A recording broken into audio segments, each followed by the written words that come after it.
शेतकरी बंधू भगिनींनो नमस्कार, सुप्रभात. अन्नदातामध्ये आपले स्वागत.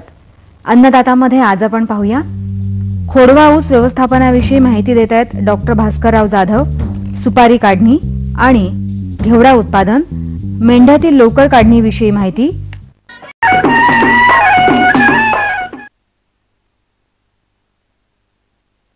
मंडळी, घेवडा हे शेंगवर्गीय, अल्प खर्चात आणि कमी मशागतीत भरपूर फायदा मिळवून देणारं पीक आहे. खळे तालुका पाटण, जिल्हा सातारा येथील महिला शेतकरी सविता कचरे यांनी खरीपातील सोयाबीनचं पीक निघाल्यानंतर 20 गुंठे क्षेत्रावर घेवड्याची लागवड केली आहे. घेवडा लागवडीसाठी बाजीराव या वाणाची निवड केली. घेवडा पिकासाठी त्यांनी मांडव पद्धतीचा वापर केला असून 2 रोपातील अंतर 10 फूट ठेवल्यामुळे मध्ये पट्टा तयार झाला. त्यांनी या पट्ट्यामध्ये वांगी, कांदा यासारखी आंतरपिकं घेतली. चला तर घेवडा उत्पादनाविषयीचे त्यांचे अनुभव ऐकूया. 7 फुटाच्या सरीवर 2 घेवड्याच्या जाती लावल्या ती. एकाचं नाव बाजीराव घेवडा, एकाचं नाव दिवशीचा घेवडा आहे. हा घेवडा घेताना मांडव पद्धतीने घेतलाय. दोन्ही रोपाच्या मधले अंतर 3 फूट आहे. त्या शेतात 2 खांबे लावले ती, तर दोन्ही खांबाच्या मधले अंतर 10 फूट आहे. त्याच्यानंतर तारा वडून त्याच्यावर वेल आम्ही चढवलेला आहे. घेवड्याची लागण आम्ही सप्टेंबर महिन्यात केल्या आणि प्रत्येक ठिकाणी एक बीट 3 फुटाच्या अंतरावर टोकत गेलेले आहे. लागण केल्यानंतर 25 किलो सुपला घातला आणि त्याच्यानंतर 1 महिन्याने युरियाचा डोस दिला. युरियाचा डोस दिल्यानंतर वेलची वाढ झाली आणि त्याच्यानंतर सुतळीच्या आधारावर तारेवर चढवला. याला पाणी पाटानच देतो. 10 दिवसाच्या अंतराने पाणी देतो. या पिकावर मावा, तोडतोडे या किडी तसंच शेंगअळीचा प्रादुर्भाव दिसून येतो.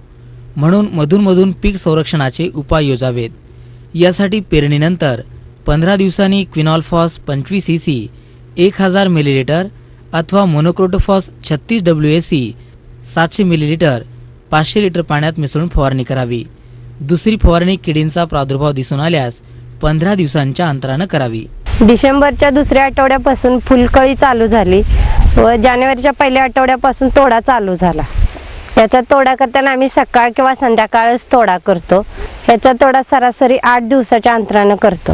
पहिला तोडा 50 किलोचा निघाला. तिथून पुढे वाढत असा आतापर्यंत 100 किलो पर्यंत गेलाय. आतापर्यंत साधारण सगळं उत्पन्न आम्हाला 450 किलो मिळालाय. घेवड्याच्या शेंगा साधारण किलोला 10 रुपये पर्यंत भाव मिळतो. दोन्ही घेवड्याचा रेट सारखाच आहे. ते आम्ही सांज सकाळ तोडून पोत्यात भरून डेबेवाडीच्या बाजारात देतो. 7 फुटाचा पट्टा कामा राहिला.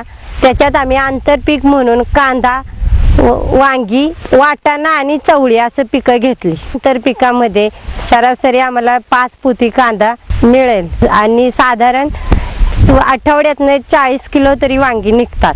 सरासरी घेवड्याचे पीक अजून 1.5 महिना तरी चालेल. अजून 450 किलो घेवड्याचा माल निघेल. ह्या 10 गुंठ्यामध्ये घेवड्याचे 8000 रुपये, वांग्याचे 5000 रुपये, शिवाय कांद्याचे 3500 रुपये एवढे मिळतील. त्यासाठी सर्वसाधारणपणे 3 ते 3500 रुपये खर्च आला. खर्च वजा 13 ते 14 हजार रुपये शिल्लक राहतील असं अपेक्षा आहे.